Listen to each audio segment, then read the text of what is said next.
Capsule 1.3, transformer la tourbe en gazon. Ça risque d'être quand même assez court là, comme sous-capsule. Je viens rapidement ici. Vous voyez, j'ai ma tourbe qui a été faite dans le dernier. Dans la dernière sous-capsule. D'ailleurs, enregistré, hein, CTRL S, très important rendu à cette étape-ci. Notre tourbe est faite, ce serait plate de tout perdre à cause d'un crash de max. Et je vais venir la tasser. J'ai un outil qui s'appelle Object Paint ici, avec lequel je peux venir peindre des objets sur mon sol. Ce que je vais venir faire à ce moment-là, c'est sélectionner justement un objet, ok, pour venir peinturer. Même si je fais ça ici, en ce moment, il va me dire que j'ai pas d'objet. Alors là, ici, je vais venir chercher ma tourbe. Je vais venir ça ici, vous voyez là, Paint Object, très important. Et Paint On, ici, on a Sign. Ça veut dire peinturer par-dessus les objets qui sont déjà créés. On veut pas ça, on veut avoir la grille, et ça, c'est ce que j'ai oublié en classe. Ok, alors on vient cocher sur l'option grille, super important. Vous le voyez aussi avec les vidéos lorsque je passe la souris par-dessus, ce qui est quand même vraiment cool. Si j'ai des objets sélectionnés comme ça ici, il va me peinturer par-dessus ou non. Grille, il va montrer une vidéo aussi quand est-ce que ça fonctionne, et là, ça passe au travers d'objets. C'est important parce que si je commence à peinturer du gazon, j'ai pas le goût de venir repeinturer par-dessus ce gazon-là. Puis au final, je me retrouve avec des plaines de gazon qui sont penchées à 90 degrés dans ma scène, ok? Fait que ça, c'est à éviter. Si je vais pour l'instant et que je commence à peinter, marquez qu'est-ce qu'il va me faire. Il vient me faire une chenille. Évidemment, c'est pas ça que je veux. Moi, ok, je tiens à vous le dire. Là, si je reviens peinturer, ben, vous voyez qu'il va juste passer au travers à cause de notre option qui est Paint on Grid. Align, ça c'est dans l'angle qu'on veut les aligner. Nous, ça va être dans le Z évidemment. Ok? Et Z, c'est dans ce sens-là, comme ça ici. Et si je me déplace dans ma scène, là, regardez là. On le voit bien, c'est dans quel angle. Alors, je vais garder ça comme ça. Ici, je peux mettre un offset. Et regardez, plus que je le monte, regardez versus ma souris, où est-ce qu'il va se dessiner. Ok? Ça, c'est l'option offset qui va faire ça. J'ai pas besoin de faire ça. Offset ici, pardon. L'option spacing, ça devient plus intéressant. Ça veut dire combien qu'il doit m'en dessiner lorsque je clique. J'ai un offset de 15. C'est plus large que la chenille de tantôt lorsqu'on était à 4. Et regardez ici, il va vraiment m'écoller ensemble. Je me retrouve avec quelque chose comme 30. Et il me fait vraiment des tourbes séparées. Oui, je peux repasser plusieurs fois à la même place pour les placer. Il n'y a pas de problème là-dessus. Et alors ça, c'est fait. Par la suite, ça ici, là, c'est le scatter setting. Ce que ça veut dire, c'est que lorsque je peins, je ne vais pas nécessairement venir tout le temps les placer de même en main. Ok? Ça peut devenir gossant rapidement. Ce qu'on va venir faire, c'est qu'on va y donner justement un sens de désordre qu'on va vouloir venir les placer. Puis vous voyez bien dans la vidéo ici, quand ils viennent bouger, ok? Ça vient faire vraiment un offset au niveau de leur placement. Même chose pour le V. Le V va se faire dans la direction opposée. On le fera pas dans le W parce que le W, ça va être en hauteur. Et ça, on veut pas le déplacer en termes de hauteur. Alors le U, on va le monter à 15. On va déplacer le V à 15. Ici, je commence à peinturer. Voyez-vous ce qu'il vient me faire là? Il vient vraiment se scatter.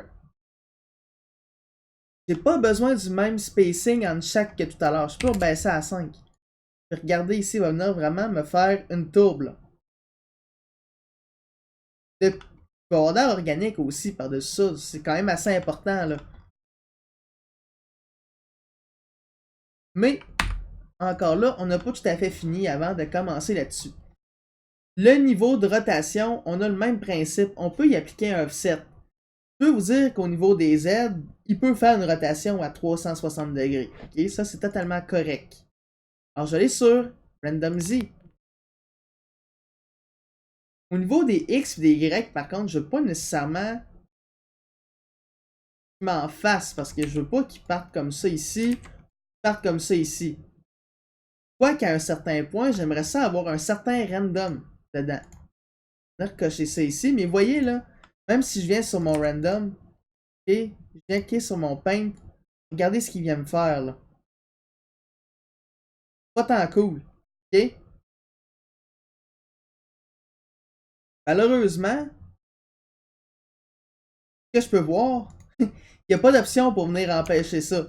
Ça aide à venir les modifier nous autres mêmes à la main. Mais pour le Z, c'est fonctionnel.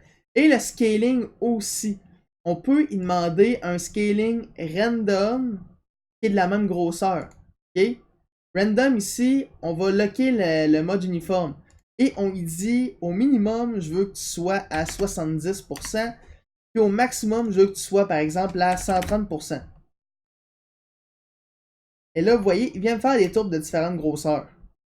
Qui rajoute encore une fois mon aspect plus organique. Ça serait mon painting que j'aurais. Je vais reprendre ça comme ça ici. Je vais m'isoler. Vous voyez en ce moment le nombre de polygones que j'ai. J'en ai 4000. C'est trop. C'est beaucoup, beaucoup, beaucoup, beaucoup trop. En fait, il faudrait que je sois capable de résoudre ça à quelque chose plus proche du 1000. Il y a plusieurs choses que je peux me refaire à ce point-là. Je peux effacer certaines tourbes. Qui me causent relativement pas trop de problèmes. Ce qui est quand même assez raisonnable quand on y pense. Et j'essaie de garder mon aspect le plus possible organique lorsque je le fais. Je regarde, je suis tombé à 4092. Le problème, c'est que vous vous rendez compte qu'à 66 polis par plainte, ça va devenir assez long. Quand je sélectionne toutes, j'en ai 62 de sélectionnés en ce moment. Est-ce que je peux venir en random? Non, parce que c'est un nombre d'objets spécifiques dans ma scène. Je pourrais faire un scene explorer. Là, ils sont tous là. Là, j'arrive. Là, j'en sélectionne 1 sur 3. Ça peut devenir long un peu. Mais c'est correct, on peut le faire. Il y en a 60 quelques. Au final, on va quand même en prendre plusieurs là-dedans.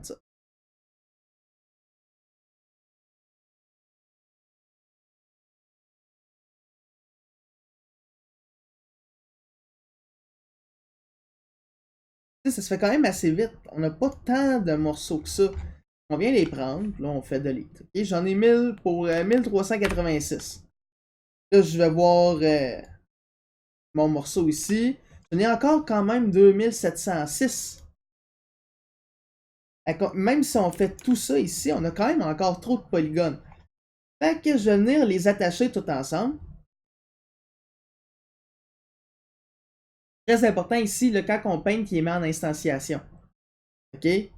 Le nom, là, apparaît en gras. On veut venir briser ce lien-là. On veut les rendre uniques. Moi, je vais me chercher une de mes tourbes qui est plus vers le centre de mon gazon. Je vais venir la rendre unique. Et là, je vais venir me l'attacher.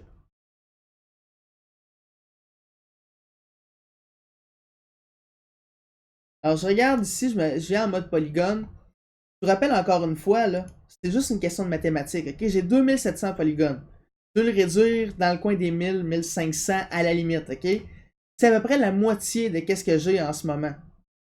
Si je vais en mode random, OK, puis que je demande justement ici d'en prendre 50, ça fera pas ça. Là. Regardez, oui, j'ai 1300 ici, mais c'est pas des éléments que j'ai de pris, là, c'est des polygones. J'ai en mode élément, là, j'ai pratiquement mon mesh au complet sélectionné. C'est pas ça que je veux. Rappelez-vous, c'est divisé par 3. Et à cause on a 3 polygones par mesh. Si je veux effectivement sélectionner la moitié, par exemple, il faut pas à 50%, il faut que je fasse 50 divisé par 3. Et puis je vous rappelle, ça ne fonctionne pas de base comme ça, c'est 16.66, donc on va être à peu près à 15%. À 15%, je prends mes éléments, je vais en mode polygone, je tombe à 1000 polys là, que j'enlève d'un coup. Donc, voyez-vous, là, je viens de tomber justement à 1700 polygones, 1600 en fait, pour la tourbe ici. 1600, c'est encore un peu. Beaucoup même. 1600, je veux peut-être y enlever le tiers. Le tiers, c'est 33 divisé par 3. Ça me donne 11. Je vais me chercher 11%. Sélection, conversion en élément. Je le prends, j'efface. J'ai encore une fois mes tourbes. Je suis tombé à 1194 polygones. C'est parfait comme ça, c'est ça que je veux. Je me mets en vue de front. Et là, on réalise certaines choses. De un, j'ai pas ma belle courbe que j'avais dans ma recherche, ok? Je l'ai pas cet effet-là encore. Il me manque ça. Maintenant, cette polygone est belle. Ça, c'est clair, on peut se permettre de passer à autre chose à ce niveau-là. Ici, je vais l'appeler gazon. Et je vais sauvegarder ça. Qu'est-ce que je peux venir faire pour y faire un effet de gazon dedans? Plusieurs choses. Je peux venir faire un bend. Et si je veux un bend, ça serait raisonnable. Je veux dire, je pourrais aller avec un angle 90 là. Aller sur 90. Moins 90. Et puis là, j'aurais mon effet de bend. C'est un peu exagéré, peut-être 90. Maintenant qu'on va à 50. Sauf que là, on se retrouve avec des morceaux qui vont rentrer à l'intérieur du ground. Ça, pas tant cool. Fonctionnel, oui, mais pas tant cool. Puis autre chose que vous avez remarqué avec mon bend aussi, c'est qu'il n'était pas centré avec mon mesh. Parce que j'ai pas fait mon reset X-Form. Si je me mets en mode rotation en ce moment, il y a une donnée sur les Z. Pas cool. Reset X-Form, on vient de perdre cette donnée-là, on est bien organisé pour continuer. Et je vais venir le centrer aussi.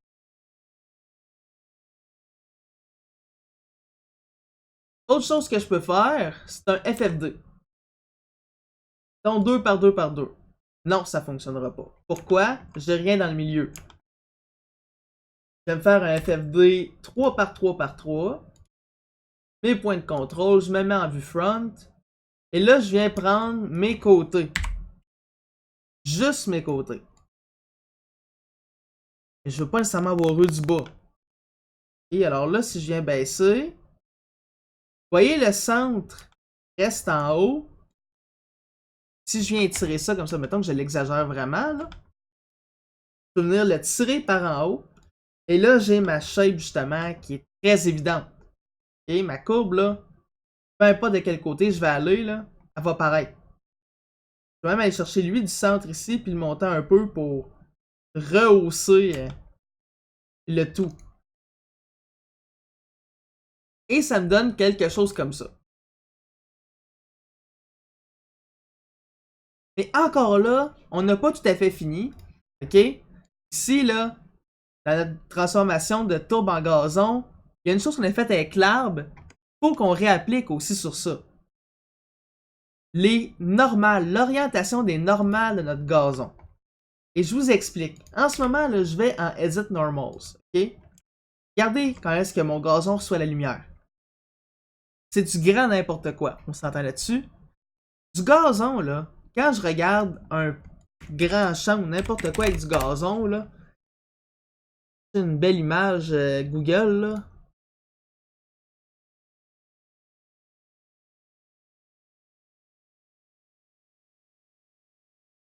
Long grass.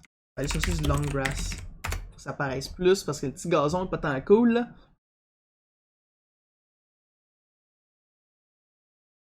Je vais vous le montrer ici.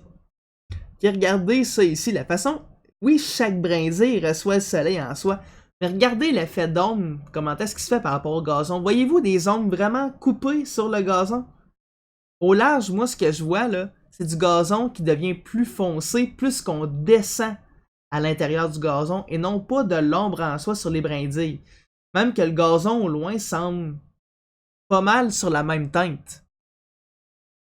Nous, on va venir refaire cet effet-là avec l'effet des normales. Parce qu'en ce moment, je leur dis encore, là dans Max, mon éclairage est reçu de tout bord, de tout côté, c'est pas uniforme, ça va être dégueulasse, ça va faire des glitches visuels. Donc, je vais faire un Normal Teeth. Au niveau de la hauteur, en ce moment, pourquoi ça a l'air plus foncé par le bas, c'est à cause que je suis venu colorer la map de texture. Bonne chose à faire, soit dit en passant. Je vous invite fortement à le faire.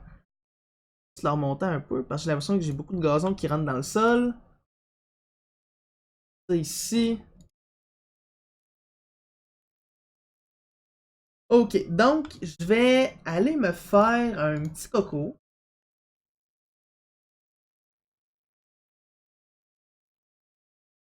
Faire décocher le mode vertex juste en mode grid point. Et on va le convertir à indeed poly. Je vais le tourner vers le haut. Effacer tout ce qui est en dessous. Et là, je vais venir prendre mon mesh, je vais venir l'aplatir comme ça ici. En fait, je veux pas garder les planes qui sont droites, je veux vraiment juste garder celles qui ont une curve dedans. Je viens faire ça comme ça. Et là, je vais me permettre de l'agrandir pour qu'il embarque par-dessus.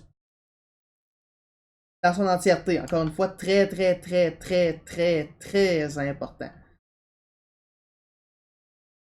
Là, je peux venir le descaler un peu au niveau de sa taille pour vraiment là, que ça fitte comme du monde. Ça ressemble quasiment à une affaire dans les affaires de coiffure. Là. Je vais venir faire un reset X-Form par-dessus. Et là, je vais y rajouter un Edit Normals aussi. Donc là, oui, effectivement, ce qu'on va refaire, c'est un Normal Thief. Ok, celui-là ici, on va y remettre son Edit Normal par-dessus. Ok, encore une fois, là, je compare les deux, celui-là ici versus celui-là ici. Ok, on n'est pas dans la même game du tout. Là. Donc, Tools. Bon, je ne l'ai pas mis dans 2017 apparemment. Je vais venir runner un script sur mon desktop qui s'appelle Slide Tools, Slide Normal Thief. Customize User Interface. Oui, Max. Ah, pas Max. On va y arriver, Max. Cool. Alors, menu. Ici, je vais aller chercher Slide Tool, donc dans les S. Slide Normal Thief, Tools. Venir le glisser à la fin. C'est comme ça. Tools, Slide Normal Thief. Il va me demander mon objet de référence. Évidemment, je vais chercher ma sphère et mon target qui est mon gazon. Et je fais un steal.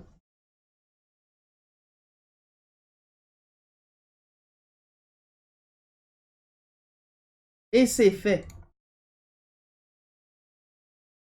Viens ici que je regarde. Ok. Quand je le regarde de dessus, il fonctionne très très bien. Quand je le regarde de côté, il fonctionne très très bien aussi. Mon gazon est maintenant prêt à être exporté dans Unreal Engine. Ce que je vous invite à faire, c'est de l'exporter en FBX. Et Export Selected. Et vous allez sur votre desktop, vous allez vraiment dans votre dossier. Moi, ça va être un nouveau. Là, je vais l'appeler gazon. Terrible, j'ai tellement de niaiseries sur mon bureau. Bref. Et je vais l'appeler gazon.fbx. Smoothing Groups, on le garde coché. Tangents and Biormals, on le garde coché. Preserve Edge Orientation, on le garde coché. Le reste, on s'en fout. FBX File Format, FBX 2016-2017. 2018 est trop récent, il va créer des problèmes avec Unreal. Ok? Dans Advanced Option, FBX File Format 2016-2017. That's it. Pèse sur OK. C'est fait. On va à la prochaine capsule.